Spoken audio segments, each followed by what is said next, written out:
Welcome to the Career Ready Podcast. Learn about resumes, cover letters, LinkedIn, interviewing, and all the things you need to be career ready with the Career Services Center at College of DuPage. I'm your host for today's episode, Rebecca Harrington. In addition to learning about resources in the job search process, an important part of being career ready is understanding different career paths. To help us explore the field of game development, I have invited Steve Santello to talk with me today. Steve is a professor in the CIS department here at College of DuPage. Welcome to the podcast. Hi, thanks How are for you having doing? me. Good. How are you? Good. Good. So before we get started, can you share a short introduction, or as we like to call it, your elevator pitch? Oh, thank you. Yes, I am a professor and chair of the game development program here that exists within the CIS department at College of DuPage.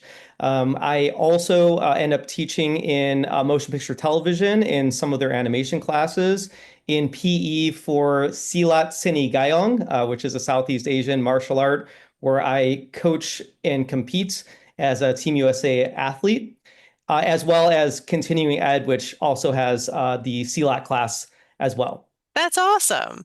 That's a lot of great things. I love Thank it. you.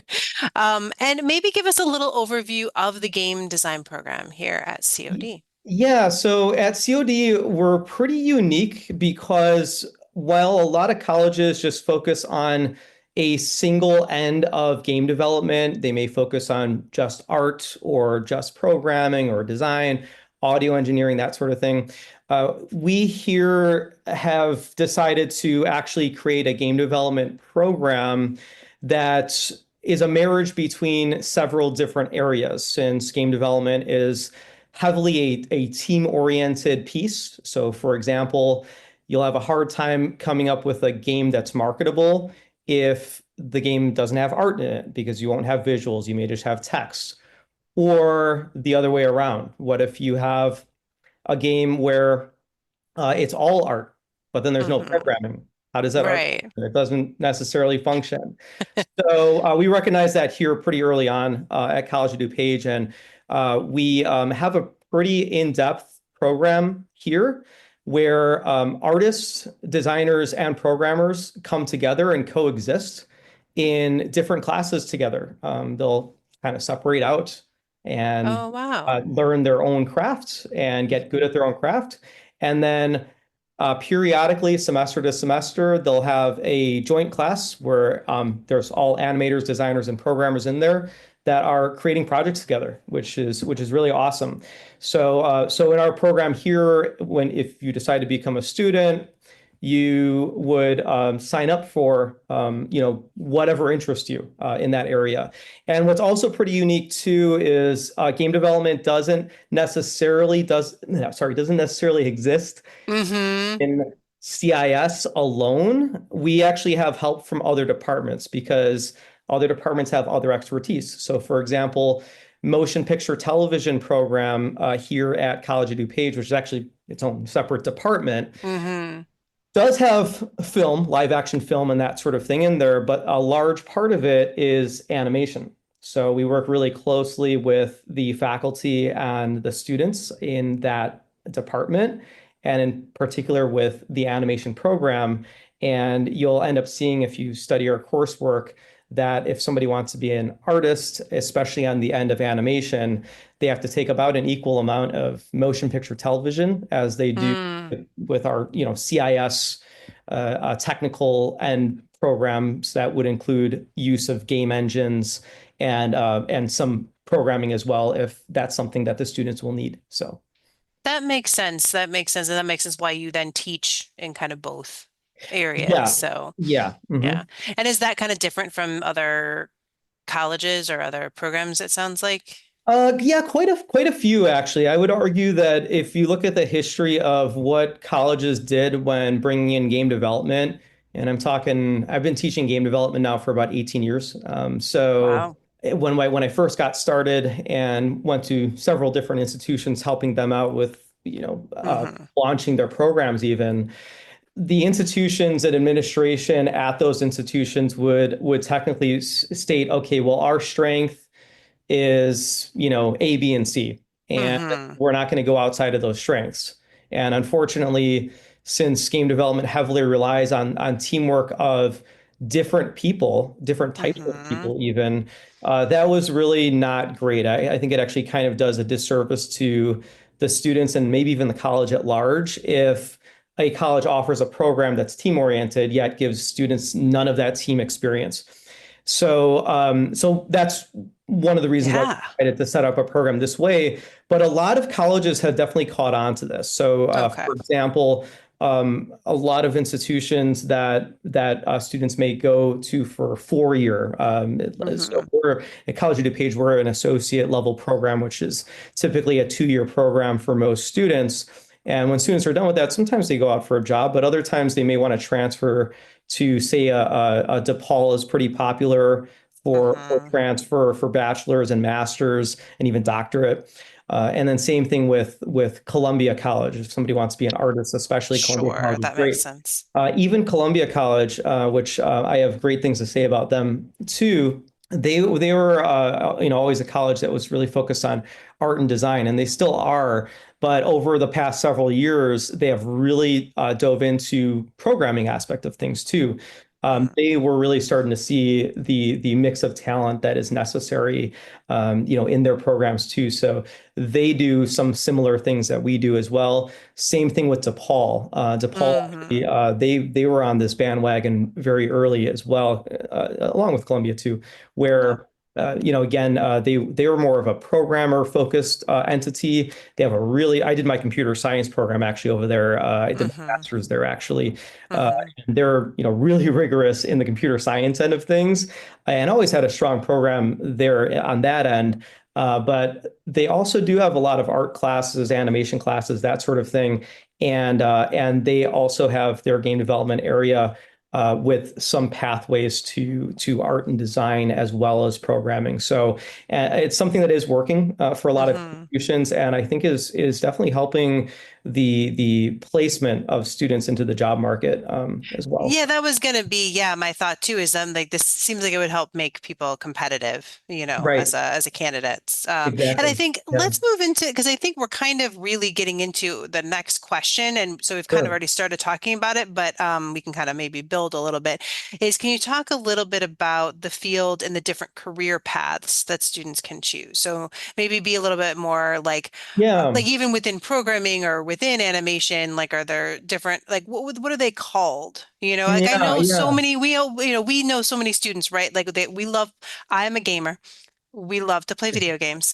And Yeah. so as a teenager, right, you're probably like, I want to work in games, I Yeah. want to make games. 100%. So Yep. like Yeah. if I'm researching or if I'm looking into this, what are the different things people can do? Yeah, that's a really good question, and it's an ever evolving question. I think there's core job skills and job positions with certain names that are probably not going to change anytime soon. And Mm-hmm. then sometimes we realize as technology develops and consumer needs develop, sometimes we need to create other areas to address that. So Mm-hmm. it kind of depends. I mentioned earlier distinction a little bit Mm-hmm. between art programming and design. Obviously, we didn't dive deep Sure. into that just Yeah. yet, but I always mention those areas first as kind Okay. of with umbrella over a bunch of things. And it's definitely not all the areas, but when Mm-hmm. we're talking about like actual development processes Mm-hmm. and that sort of thing, where you are in industry as a developer building something. Usually, yeah, we start with kind of these three major areas. Even though there's more than this, I'm going to probably offend some people by not mentioning certain ones first. But first, I would like to mention art as one, design as another, and programming as another piece, because I think those are some major elements that are important to mention first that I think I would argue some Mm-hmm. greater areas there. Within art itself, that's a big one. Yeah. Because it's like, do you want to get into 3D modeling? That could be something if Mm. you're doing 3D games. And yes, there is such thing as a 3D modeler position. Do you want to Mm-hmm. get into 3D animation? That's another position. Do you want to do 2D, right? If you're doing 2D, it's like, okay, sprite artist, is something else. I know Mm-hmm. that when I was doing 2D in industry, I was just a graphical engineer. Sometimes they'll, say, Okay. have different titles. Graphical artist Mm-hmm. is something else as well. So there's distinction between 2D and 3D in general that Mm-hmm. we can mention. Within the 3D space, there's so much more. Mm-hmm. Like when you're an animator, you're gonna have to do rigging. And a lot of people don't know what rigging is. I'm just like, what is a rig? Like we know what an oil rig is, right? Yeah. Okay, but what does that have to do with animation? Well, with a rig, it's the idea of if you have a model that needs to be animated, especially a character. Characters are Right. things for us to discuss. Characters have a skeletal structure, and that skeletal Mm-hmm. structure is made up of multiple bones and joints that are interconnected. And when we do that in industry, whether it's for film or for games, which are very closely related, by the way, we use a lot of Sure. the same software. When we build that skeleton, that is essentially called a rig. We're actually building a rig for Gotcha. that character and then binding that rig to the model. So then the rig influences all the polygons in the model. And then we decide how that works, how that functions, how much influence a joint has over a polygon, that Mm-hmm. sort of thing. And that's a separate trade that's like very technical. Artists still get into that Sure. typically, but it's a very technical process. So, there's all these aspects. There's lighting, materials and lighting. So people that are texture artists are really Mm-hmm. important. And then people that can light environments is heavily important. We're Mm-hmm. in an era now where the technology and lighting is changing. So a lot of us Mm-hmm. gamers have maybe heard of ray tracing. Now, Mm-hmm. I don't have time to get into all the science behind Yeah, ray that's tracing. In okay. fact, I could probably do a whole series just on ray tracing. But when we're talking about ray trace lighting, real-time ray tracing is the biggest thing because we could do ray tracing for a long time, but doing that in real time, Mm, that's a completely different area. And as that stuff is developing, that means that the folks that are doing materials and lighting and that sort of thing, their job is changing because mm-hmm. now they're looking at different tech and now they have to address how are we going to use that different tech in our games. So all Mm-hmm. those things that I'm mentioning, like that's all falling under art, and there's more. Okay, that's Sure. just No, like and kind I of can a see standard. like there's kind Yeah, of a difference between like the person that's maybe drawing the concept, we'll say. right. Like you're Concept artist is another creating one. the character Mhm. versus the person that's then going to animate the character or animate the scenery or animate the Right. like you're saying the lighting like and so it sounds like there's a lot of specialization that There, you there can get is. into. There is, and actually, whether you meant it or not, you already mentioned another position that I didn't, which is a concept artist, which is very important. So Okay. you do Yeah. that in pre-production. So Mm-hmm. there's pre-production, production, and post-production processes. Mm-hmm. We do a lot of the concept art in pre-production, and we use that as a blueprint for our digital artists, right? That are doing Mm-hmm. the 3D and 2D renders. So Right. that's really important too, obviously, for sure. Yeah. Yeah. And that Okay. also ties into actually mentioning concept art is a great thing too, because that also ties into another piece of the umbrella, which is design, right? So as a designer, here's how I like to phrase it, because different people will have different definitions for this, whether you're in industry Mm-hmm. or not. They'll Mm-hmm. have different definitions for it, and then it adds confusion. It's like, okay, so what is it? Like, is it this? Is Right. it what this guy's saying? Is it what she's saying? Like, what is it? Uh, So, it's a hard entity to crack because the way that I simply put it, I actually put it in two different ways. Mm-hmm. A designer can be looked at as the god of the product because essentially what the person is doing as a designer Mm-hmm. is they're getting their vision on paper first. Okay, Okay. so a lot of our students, as an example, like they'll take their intro design course as one of their first courses. I would recommend taking that first semester Okay. because now you're starting to get into the real work where it's like Mm-hmm. it's not uncommon for people to have a game design document, as we would call it, that Mm-hmm. designers would typically build that is, easily over 100 pages. Like, so a lot of my students, like, yeah, they're writing that much for a class. Uh, Right. and they need to build this thing and make it so thorough because they need to be able to tell their developers, okay, this is the blueprint for how this universe works. Like that's what it is. Right. So, Okay. so that's why I say, okay, well, for those religious folks out there, a lot of religious folks are like, okay, who created the universe?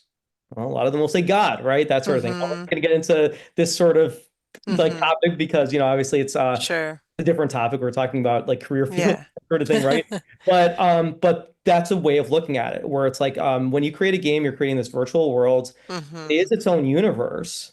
Sure. And who creates that? Who's the creator of that? Well, it's a partnership for sure of all these Mm-hmm. different entities. But the person with the idea that says, okay, these are the rules, this is how it goes, that sort of thing, that more falls on the lap of designer. Head Mm-hmm. of designer Mm-hmm. is usually a creative director. So a Mm-hmm. lot of people heard of really popular figure Miyamoto. Miyamoto is a really popular figure, whether you're in games or not. Uh, Mm-hmm. those that don't know, those listeners that don't know who that is, Mm-hmm. this person has been in Japan for decades with Nintendo. Uh, Oh, he okay. is Yeah, yeah. the That's right. creator Yes. of he's the creator of Mario and Donkey Kong Mm-hmm. and one of my favorite Zelda, that sort of Yeah. thing too. So, but yeah, he is like creative director, and we look at somebody like him as like, hey, this is a good example of a creative director, and that is like Mm-hmm. your head in terms of the Mm-hmm. design branch. So we have that, and so within Mm-hmm. that, there's different types of jobs, like a typical game, designer. But then within that, there's like, okay, are you a lead? Are you a director? So there's different categories there. But then there's Mm-hmm. other folks that'll touch more of the tech too. So one really popular area, as an example, is a level designer, and it's Mm. a fun area for sure too. Yeah. It's like we either have a game engine like Unreal, which is what we use here, Unreal Engine, Mm-hmm. or Unity is a really popular one, that sort of thing. Or they might build a proprietary game engine, Mm-hmm. which is something that a studio may build in-house. Mm-hmm. And then that needs to have typically an editor. Doesn't always have an editor, but it's helpful to have an editor for those Mm-hmm. level designers. So the level designers don't necessarily have to do a whole lot of programming.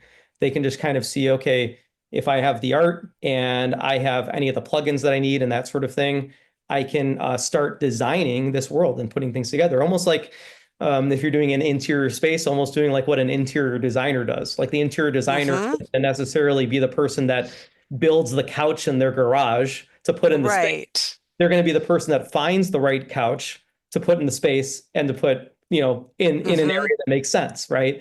So Right. that in my mind is a lot of what a designer does. They don't just willy-nilly say what I say goes either. They want to listen to market research as well. So that's something Sure. that's really important. You're never going to build a game that is for everybody as much as we want everybody to like our game. Mm-hmm. That's like saying, everybody likes pizza. Well, pizza's great, but not everybody likes it, and not everybody can eat it. Like, so it's just Right. it depends, Right. right? Right. Yeah. It's the same thing with games. You got to know your audience, that Mm-hmm. sort of thing. So we do market research, and everybody would join together, typically doing that, Mm-hmm. and then find the target audience.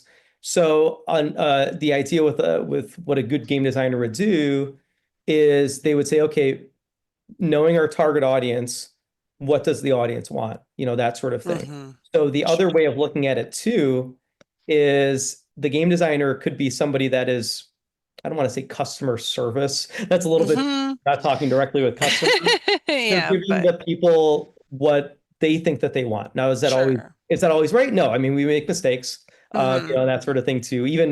Even Disney sometimes makes mistakes with what audiences want. That's a hot topic. Sure. That sort of thing too. There's a divide sometimes, Right. and the same thing happens in games. Like we hear that Mm-hmm. about like some, especially with popular ones. Those are easy targets. That's why Disney's an easy target. So it's like a Yes. really popular one because we punch up, right? So like a real Yeah. popular one is like EA Games. It's like, okay, well, EA Games, like they own a whole bunch of things. They do a bunch of great stuff. I'm not going to badmouth them either. But Sure.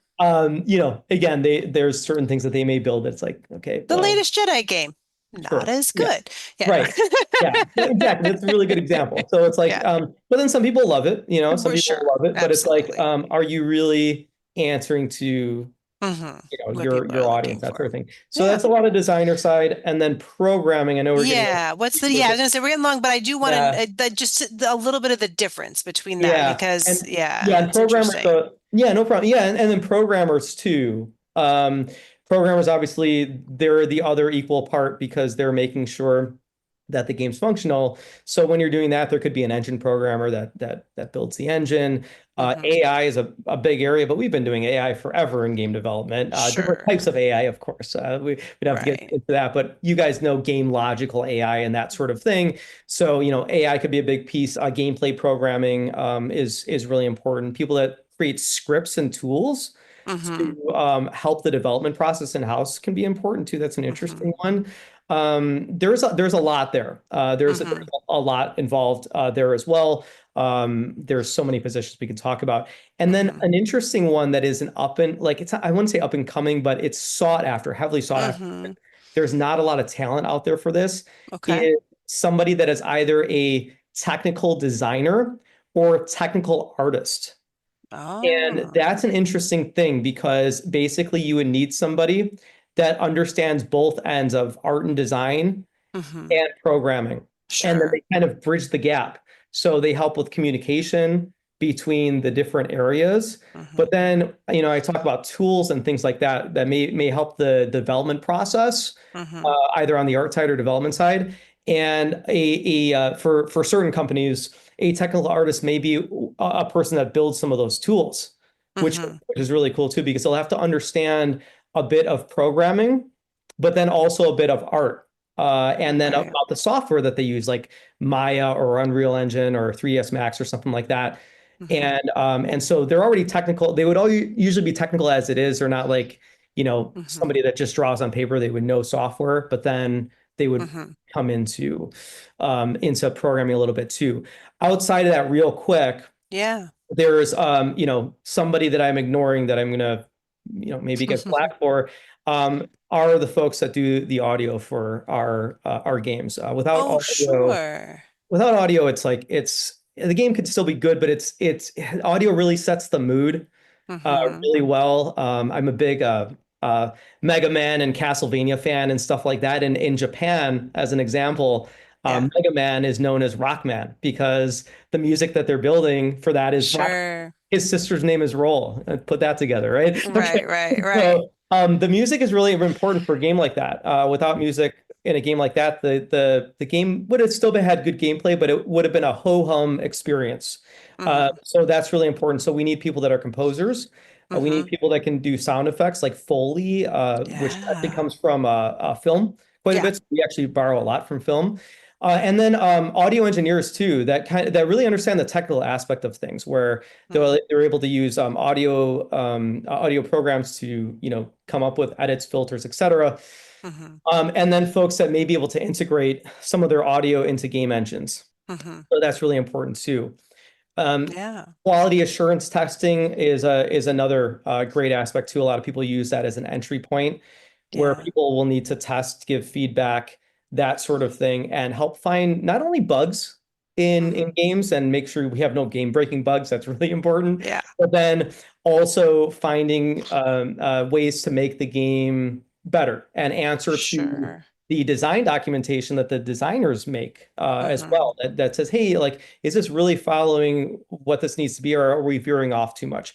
So Yeah. there's areas like that too.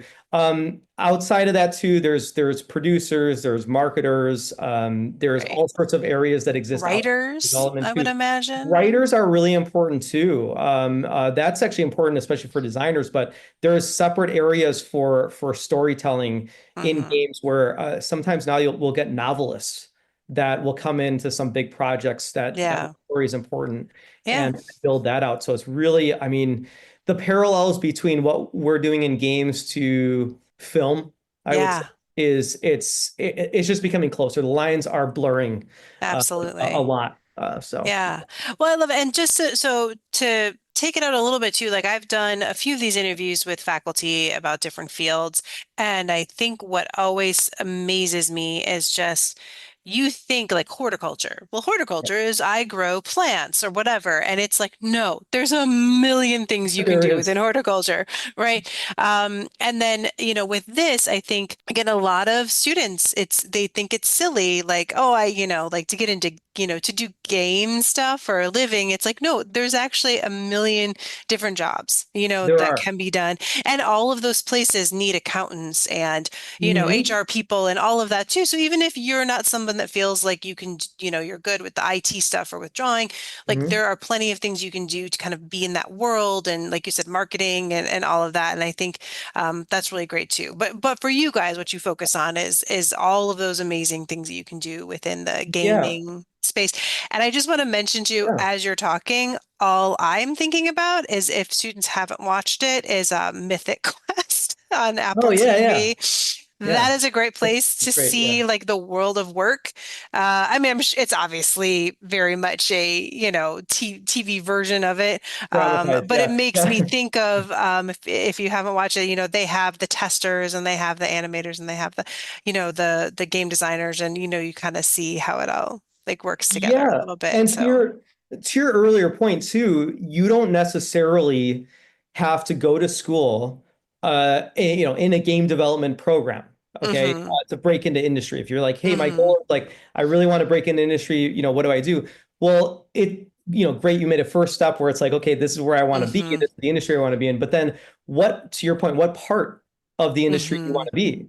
Right. If you want to come in as an accountant, right, in this hmm case, right, and that's a great job to hmm have as well because it's really hmm flexible too. There's a lot of industries that need it. Right. I don't recommend to go Like that's not to going to get you into like the design part of it. right. Right. You're going to Yeah. want to go to school. Yeah, you'll want to go to Yeah. school as an accountant, right? Right. So it makes a lot of sense. Yeah. Yeah.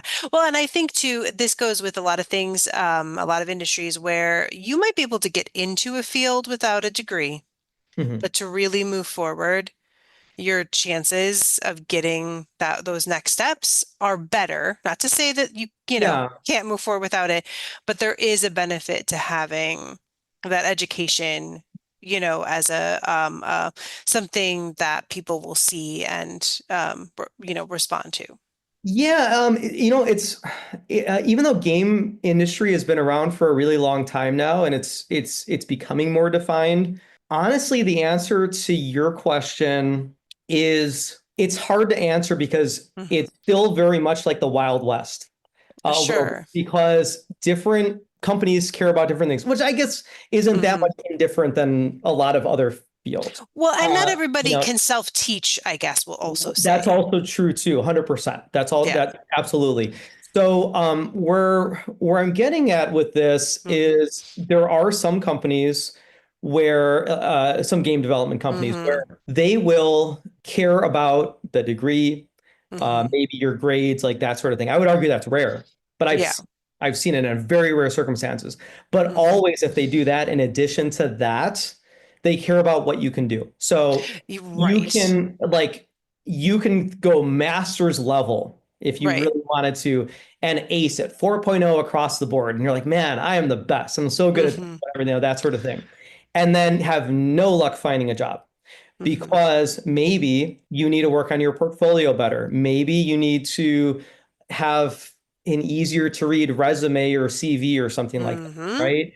Yes. Maybe the way that you're writing cover letter and applying to places or that sort of thing hmm is unattractive to certain companies, that sort of thing. There's a lot of factors, ton of Oh, factors. But absolutely. what I'm Yeah. saying Yeah. is it all falls back on hmm mostly what can you do? Yeah. In industry, when we look for a potential employee, we don't have time and frankly don't want to waste too much of our time training that person. Yes, hmm you learn on the job quite a bit, but we got a lot of work to do. So Right. if you can hit the ground running, that's great. And the way to do that is when I look at portfolio, let's say, hmm I want that portfolio to be able to tell me very clearly that that person that's applying with that portfolio can ride with the rest of us, that they are at least on par, if not better, hmm than the rest of us. That's a good hmm hire, right? Yeah. For me, if I'm an employer, I don't care too much about the degree. It's like if they can show me, okay, do you have a great portfolio, and then you have work to support that, and part of that portfolio being, hey, have you released a game? Because nowadays you can release a game on your own. You can hmm itch or there's a green light on Steam, for Sure. example, or mobile. You can jump on iOS Sure. or Google Play, that sort of thing too. There's a lot of these avenues. So it's like sometimes in an interview, an interviewee might be asked, okay, so what games have you released? And that's an odd Mm-hmm. question to ask an entry level, right? That Mm-hmm. kind of thing, right? Um, Yeah. you want to really start building a lot of that stuff if you're going to school while Mm-hmm. you're a student. Yeah. Okay, take like a lot of what you're building and then set yourself up that way. And if you're not going to school, put a You lot should of still be time and doing that. effort into building that. Mm-hmm. Yeah, so that's kind of where this is. So there's sometimes we, like I said, so sometimes we care about the degree, sometimes we don't. But here's another thing to think about. Do you have a backup plan? Okay, so Mm-hmm. game development is very cutthroat. There's no secret to that. So is film, Mm. right? Okay. Not everybody that goes to school is going to get a job in game development automatically. That's just not going to happen. Sure. So you need to prove yourself a bit more by building that portfolio and spending a significant time on that. School could be a great way to do that, where it's like now I have an environment where I can do that, and I'm forced to allocate some time to that Mm-hmm. environment and doing that with the structure that And the my team. professors are giving me and the team. Yes. So then here's another big part. How are you going to network in your base? Mm-hmm. Okay, so Right. so nowadays, yeah, you can. I mean, there's Mm-hmm. social media that's out there, and there's people that have not even met in person that are working together on some products, which is amazing. I Right. love that. Discord has been something that Mm-hmm. that has been amazing for us. We have Mm-hmm. Discord groups and that sort of thing where there's people of similar interests coming together and building things together. So there is that possibility. There's conventions that people go to, like GDC and Mm-hmm. Game Developers Conference and that sort of thing, where networking is key. That's a high recommendation of mine for people breaking Mm-hmm. into the industry and that sort of thing as well. Sure. So, there's these different avenues there, but what is your backup plan? If you're going in for game development and you're taking classes in that, think about, okay, I'm learning A, B, and C. Maybe I'm learning how to program Mm-hmm. or that sort of thing. Now, does programming only exist in game development? No. I'd argue the program is pretty darn complex in game development, among the most complex we get. Uh, Sure. but and at least it can be. Some games are simple where programming is not Mm-hmm. complex. But regardless, if you learn how to program for games, you're probably a pretty good programmer at that point. So that means that if you don't necessarily make it, Mm-hmm. in game development, that sort of thing professionally, you can go to other firms, there's Mm-hmm. other types, there's business applications to program, which Sure. in my opinion is kind of boring, right? But it may help pay the bills pretty well. It may help give you insurance, that sort of Right. thing. You Right. can While live you're a better maybe life and working on other things, yes. to get yourself, if you still And want to pursue. Yeah. And you may enjoy it. Like you may think it's Mm-hmm. developing business apps is boring at first, but then maybe you end up liking the environment, meeting people, Mm-hmm. and you start to really hone that craft and enjoy it. But if you Mm-hmm. don't enjoy it, you can continue to work on, apps, as you're Mm-hmm. mentioning, apps and game development and that sort of thing on the side Yeah. and continue to build that portfolio. So don't give up either. That's the other thing too. Mm-hmm. It's like if you really want to pursue this and that sort of thing, feel okay with failing. Like I've failed multiple Mm-hmm. times, and the idea is like, okay, can I get back up? Can I learn from that failure and then start building with it? If you fail with something, don't Mm-hmm. just look at it like dread, right? Sure. You can look at it and be like, okay, well, why did I fail? Mm-hmm. What responsibilities can I take? And then learn from that, and then start, building something better. There's always tomorrow. You can change what you're doing Mm-hmm. simply by resting and waking up tomorrow morning, right? And then, Yeah. okay, well, what am I going to do today? What did I learn from yesterday that will help Mm-hmm. me with today? So that's kind of my Yeah. my little No, thoughts it's there. all Yeah. good stuff. Well, Mhm. and obviously all the things you mentioned as far as resume writing and cover letters and all of that, that is all what Career Services does at COD and at any school that you're at. You have free access to people that are going to help you with all those pieces. And one of the things that I do always say to CIS students, and well, really any IT area or a creative area student is you don't have to be paid for something in order for it to go in your resume or go Yes, in yeah, your portfolio. A absolutely. lot of students will think like, well, it's just a project I did in a class. Mhm. Right. That's what you have, and that's okay. And that's what employers want to see. So pay attention to those projects and really work hard on those and know that you can talk about those. That's what you have. If you do things on the side, your friend needs help creating an app, for something or creating a website or whatever. Like that is all fair game and all stuff Proj- that you can share, with an employer. Project work is really important to put in there in your resume. Mm-hmm. I think not only the projects, whatever name of that project is, Mm-hmm. but if you can fit it, short blurb about what the Mm, project is, and yes. then what was your job on the project? What did you do on the project? Mm-hmm. That really matters too, especially for team-oriented things. If Mm-hmm. you build a team-oriented project and you're like, oh yeah, I built this or whatever, if you're like, if you're part of it, We doesn't matter. we did I built this, it. You and have then to, you don't say what yeah, you did as part of yes. that. It's not as good. Yeah. That's alarming to some employers, actually. So Mm-hmm. if Oh, employers see sure. that and then you say something like, oh, I did everything, which could be true. Sometimes you're in Mm-hmm. teams where it's like, there's this old 80-20 rule where it's like one person does 80% of the work on a team, which is an awful rule, but it happens. Yeah. Like a rule of nature, kind of. Yes, you could fall into that category, but be pointed at the very least Mm-hmm. on what you did or what you're most proud of or what's innovative. Like that kind of stuff really matters. I would argue that's some of the most important stuff, at least in Sure. our area, Mm-hmm. to put in there. Because if you don't put it in there, I'm going to ask. Yeah. But you're lucky if somebody asks. Some people might look at the resume and be like, I don't Yeah. need to interview this person, and then it goes in the trash. So Yeah. yeah, I agree Yeah. with that. Definitely work on that. Yeah, and I think we've kind of covered a lot of the next two questions that I had for you, but I want to just give you an opportunity if there's anything else that you want to add with these. And it's asking about what are like skills and strengths that students gain when doing a program that they can emphasize to employers, and what are experiences or opportunities that you recommend they do.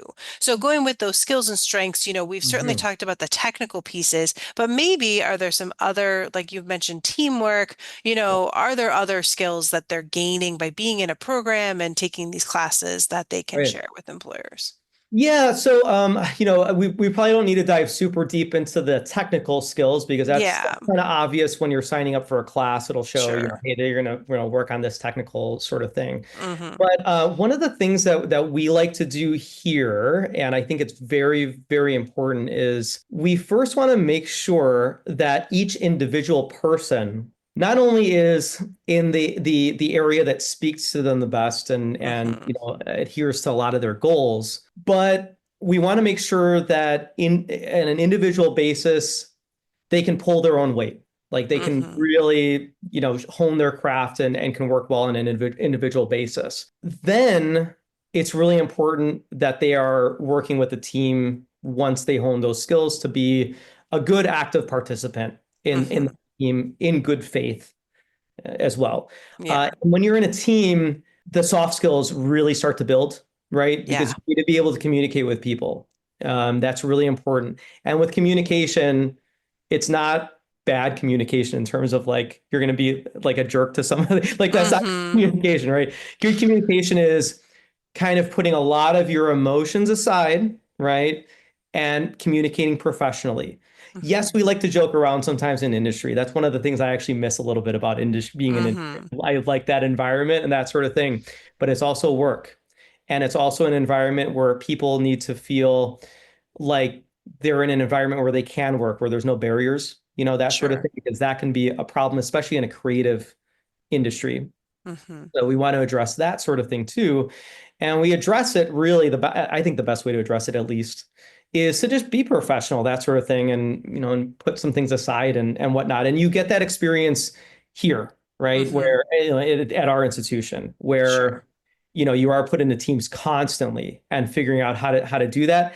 And then how to wield like a project, like one project as a team. Yes. It's like how do we do that? So do we need to use a sort of version control software where that sits on a server and work with that, or a GitHub, or something like that? Hmm. And so there, yeah, that's a technical aspect too, but at the same time, that's a communication process as well, because you need to be able to communicate with your team, like, hey, I'm working on this, that sort of thing, Hmm. and Yeah. and so that's a big area too. But then something that I think is maybe not just equally important, but I would maybe argue among the most important aspects that is really hard to teach. In Yeah. fact, I'm still struggling with how to teach this aspect, which is the sort of willpower and motivation and that Mm. sort of thing and passion for building a product. And when I say passion, I don't necessarily mean, oh, I just love playing video games.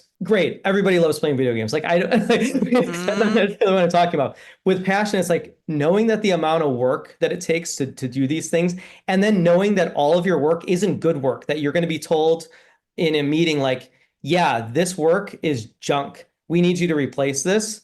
Where that we essentially call things like that killing a baby, which is like a terrible thing to say, but it's like we say that because you care about that baby so much, right? We do that in writing. You have to be able to kill your darlings. That's what Yes, I that's say. what, Yes. same type of thing. You care about that entity so much, Yeah. right? That it's like you have to be okay with letting it go so that you can build something better based on feedback and that sort of thing. So you have to be able to do that too. So when I tell students, we do critique a lot. Critique, I think, is really important, class critique, because a professor, yeah, they can say some really valuable things via feedback, but are they going to be able to cover all bases? Are they going to be able to think about everything? Do they have perspective of everybody? Absolutely not. They have their own perspective, and when their perspective could be valuable, but a student, even an entry-level student, their perspective can be just as valuable, sometimes more valuable. So when we're in class and we do critique, everybody participates, that sort of thing as well.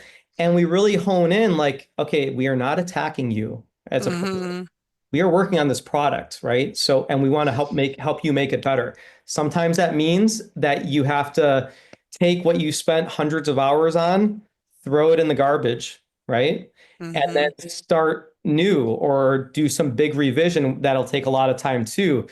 You just have to be willing to put in the time and be passionate enough where that time doesn't really matter. That it's like, I'm going to be, willingly and working on this too. So that's a huge, huge aspect is that you can't really teach it very well. I can't force somebody to say, hey, you have to be passionate about this. In fact, if I do that, that'd be a disservice to them. I would hate to do that to somebody. I don't want to tell Sure, somebody, right. If you it have to isn't be for you, passionate. it's not for you. Yeah.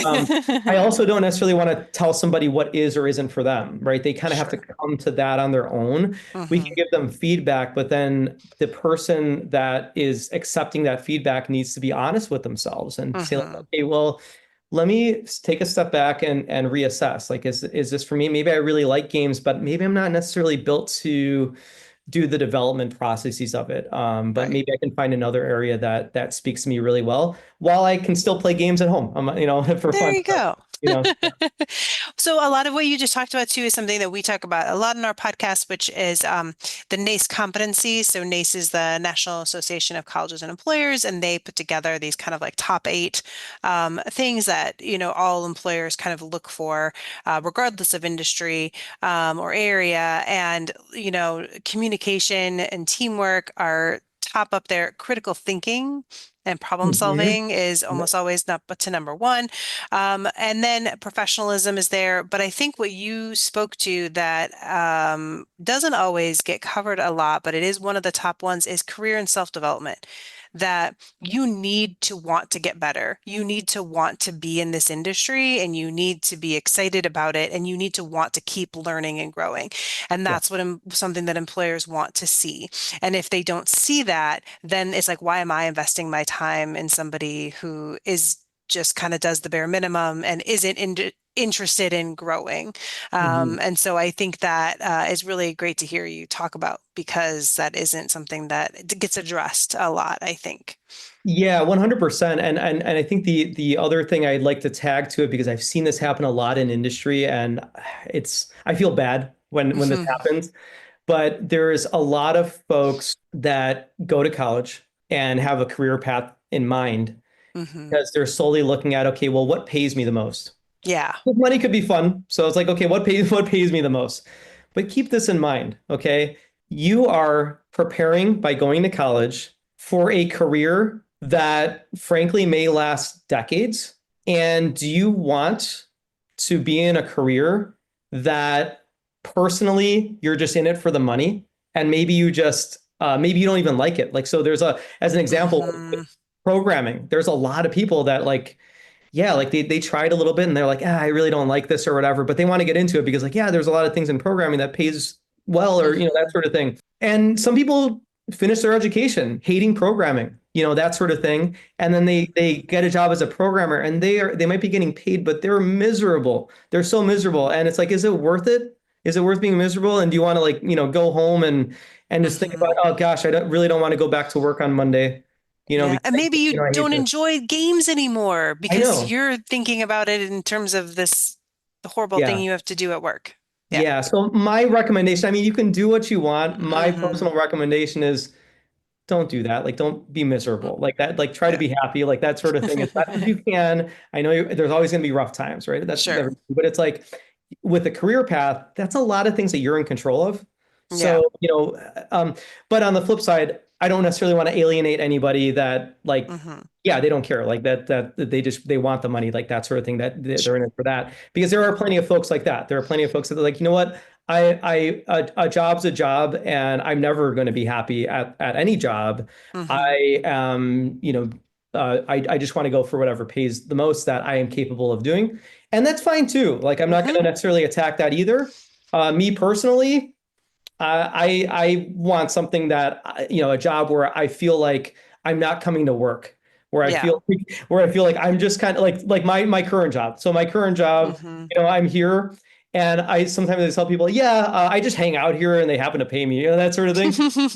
And it's just because it's something that I don't. Yeah, it's a lot of work for sure, but I like doing it. I really Hmm. like doing it. Some of the admin work too that I do, it's like, how do you like doing some of the admin work or whatever? I'm like, I don't know. I just kind of like doing some of that research and building some of those documents or whatever, and it's not for everybody. So anyway, Yeah, no, it's yeah. it's good, but I think and again, that's something about going to a program, especially a program like COD, where you're maybe not having to pay as much to take a Yes. class and see Mhm. if you like it.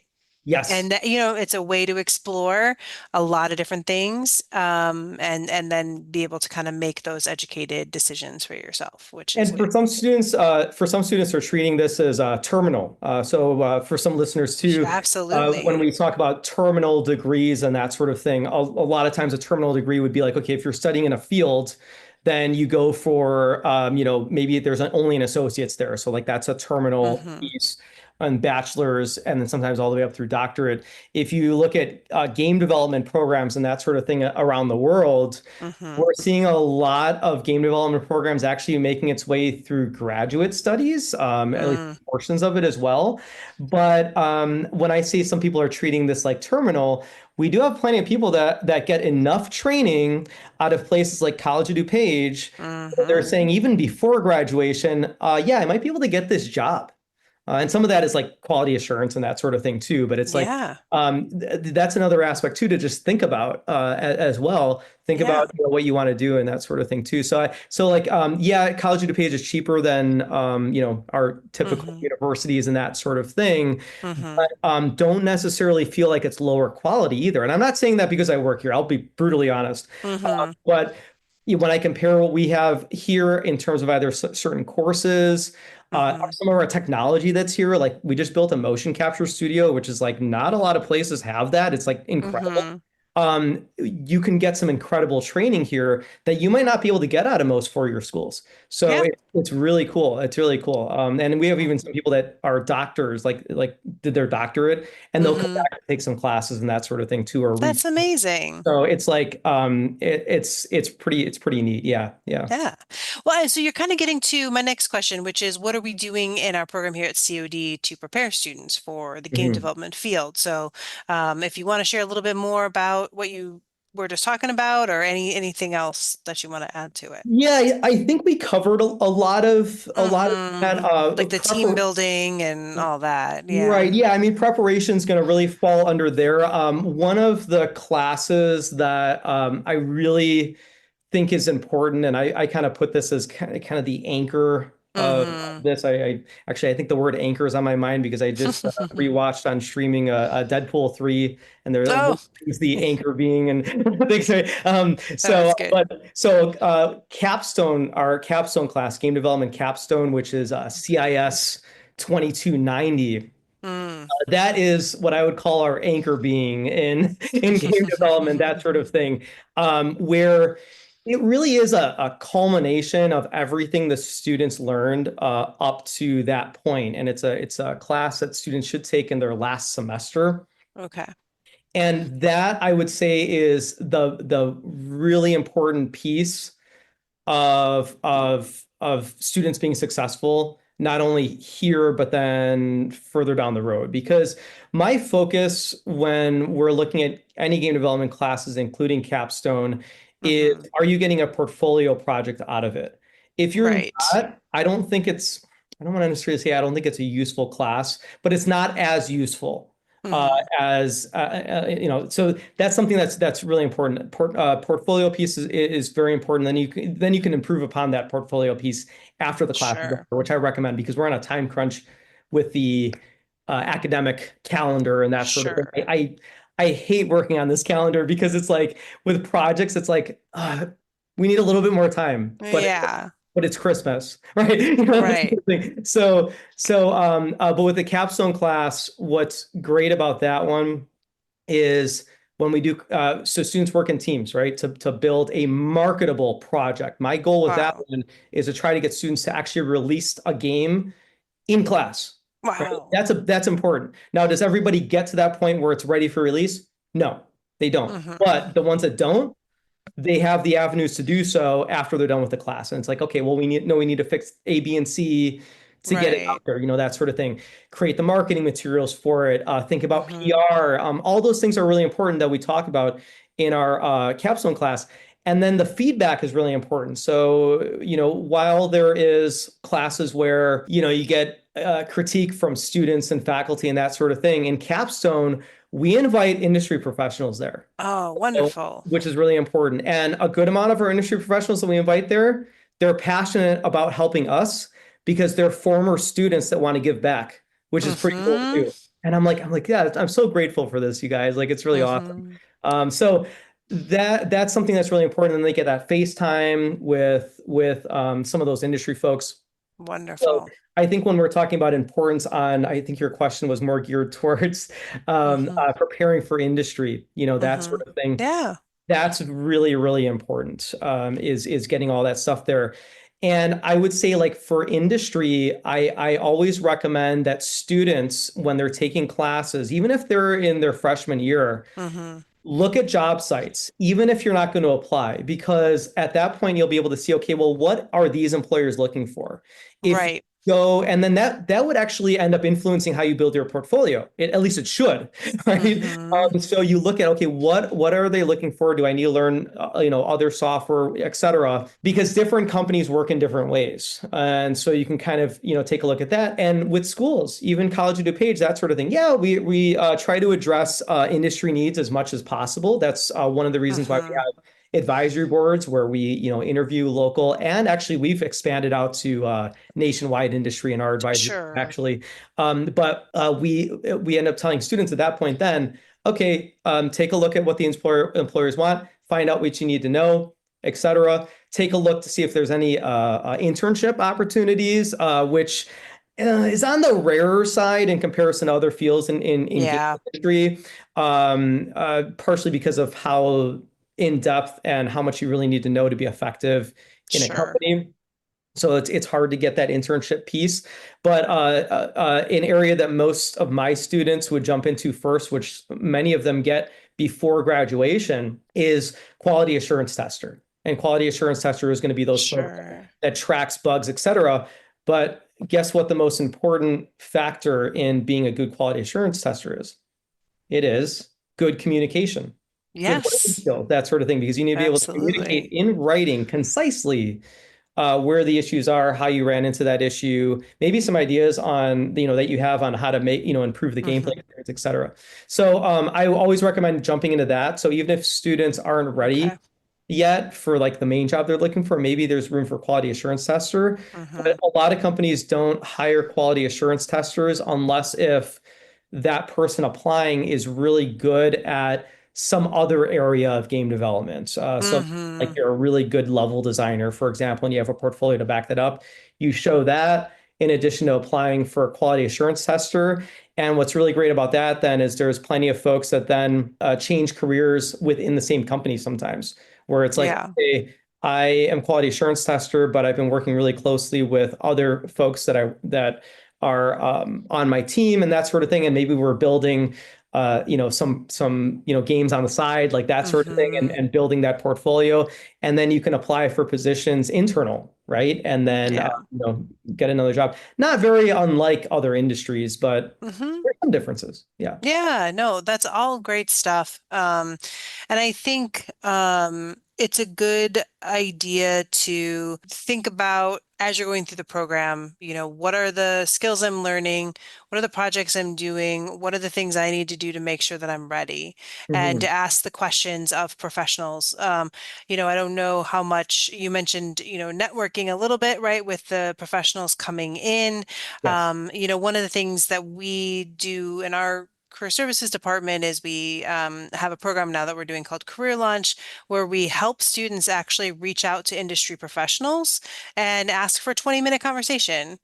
Hmm. Yeah, that's great. Because as a student, you're of no threat to Right. anyone. You're not asking them for a job.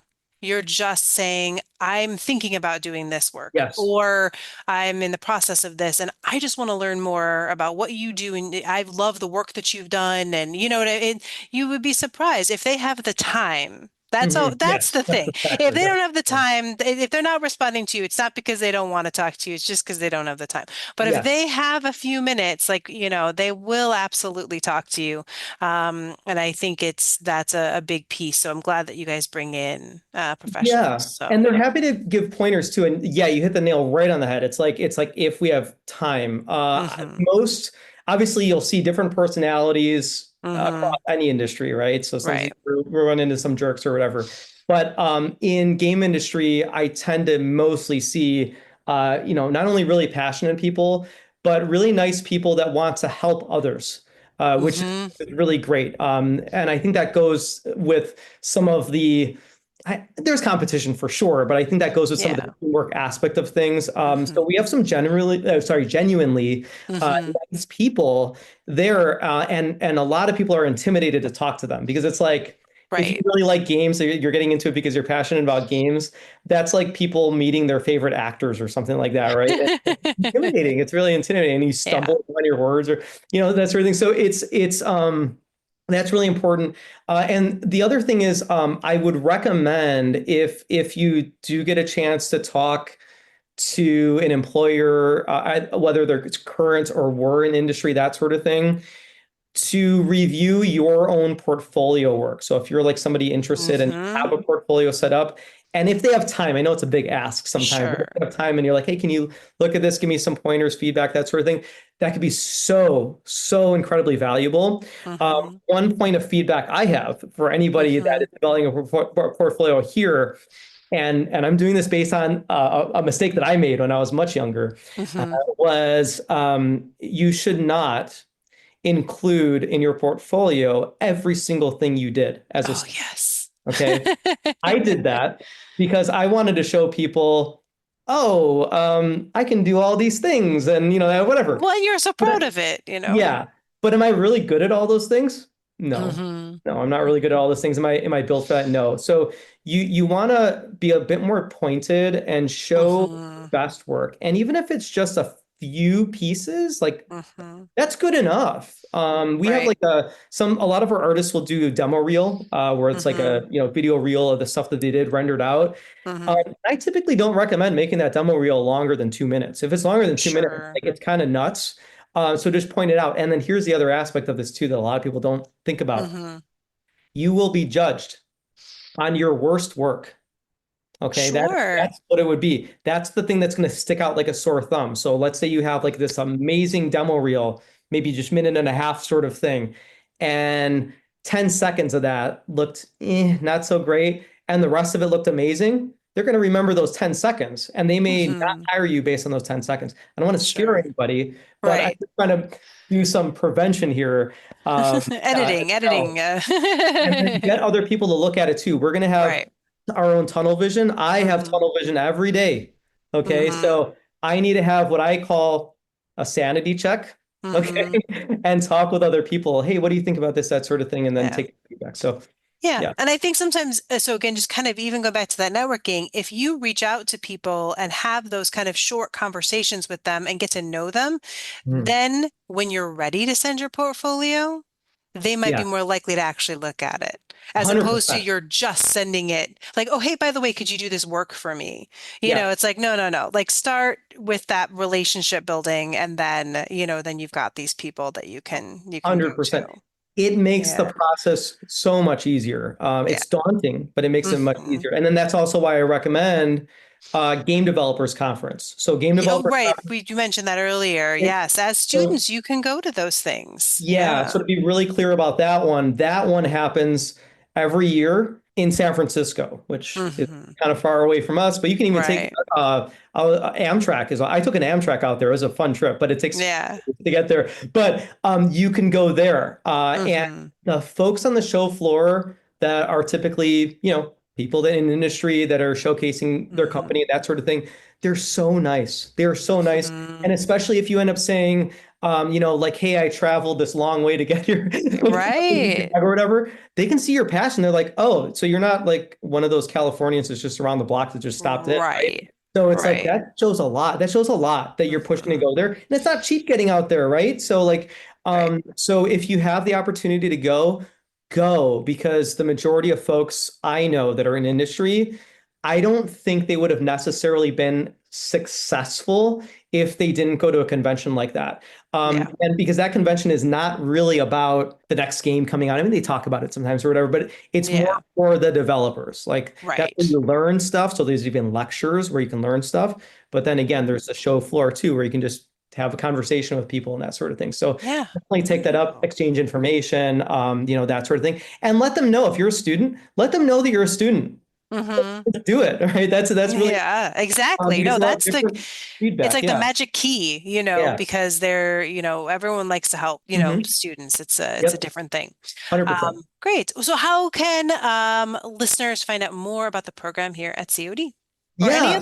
any So other things you want to recommend for No, I think this is really, really great.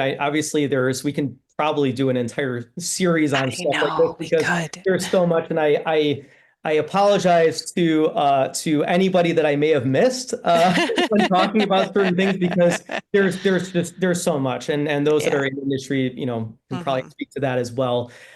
So to learn more about the program, first of all, we do have the College of DuPage website, which Hmm. I believe is still Hmm. www.cod.edu. Yeah. Within that website, there are different departments that you'll be able to go to. Like, so we exist within CIS. I Hmm. think on the website it's listed as a CIS program, but it Hmm. really is a big department that's full of a bunch of different degrees and certificates in aspects even outside of game development. So if you Hmm. do find the CIS program page, which we can link in the description, Hmm. then you'll be able to find the degree program and that sort of thing. Hmm. I do want to mention one thing that I am allowed to mention at this point now too. It Yes. has been approved by our governing ICCB board that we utilize to build Hmm. curriculum and get accepted Hmm. with statewide curriculum. And that is that if you go on the website today, you'll probably end up seeing that there's three different game development programs. The animation, design, and programming ones is three separate degrees. Uh, Hmm. Starting fall of 2025. I can't believe it's 2025 already. Okay. It's amazing. Yeah, it Well, it's really crazy. is. Starting fall of 2025, all those degrees are going to be combined into one degree called game development. And within Okay. game development, there is a core that everybody should know. And then there are tracks. So then if, do you want to be more on the art end, design end, or programming end? With plans to continue to build out those tracks to, and that sort of thing too. So Awesome. it's a pretty flexible Hmm. program and, that sort of thing too, that's listed out there. So you'll probably see that in the coming months. You'll see that transition Wonderful. to that as well. So I wanted to market that. And then the other thing I wanted to mention too is we are actually the only nationally accredited program within CIS departments. So we have a national accreditation, which is in art and design accreditation through an entity called NASAD, NASAD. Okay, so I was trying to get that spelled out right. Yeah. So NASAD is a pretty popular art and design, a nationally accredited accreditor rather. Mm-hmm. So across College of DuPage, you'll see several art and design programs that are accredited. Graphic design has their set. MPTV, so motion picture television, even within animation, for example, Mm-hmm. they have a NASAD accreditation. So there's quite a few entities. There's way more than just that. Yeah. Again, I apologize for anybody that I didn't mention, Yeah. but there's way more than just that too. And it's really special that we have that in a technical area. Yeah, that's Actually, amazing. we were within College of DuPage. I want to brag about this a little bit. Yeah. We were the first to really do that, where like we kind of like I saw the accreditation. I'm like, hey, we do this, we qualify for this. So I ended up Wow. really pushing it. It was a years long process, but I ended up pushing Mm-hmm. game development. Like there's a lot of art and design in there. Of course, it should be a nationally accredited Right. program. So we are under their body right now too. If for those that are looking for nationally accredited programs. So. That's amazing. That's awesome. Great. All right. Well, wonderful. We will put some of those links in the show notes for this episode. That'll be wonderful. So thanks to all of our listeners, and special thanks again to Steve Santello for joining us on the podcast. We hope you enjoyed hearing about the field of game development and design. And remember, if you have a question for us, you can submit it to careerpodcast@cod.edu or follow us on social media at COD Career Center. And you may hear your answer in a future episode. So again, thanks, Steve, for being here. Appreciate it. Oh, thank you for having me.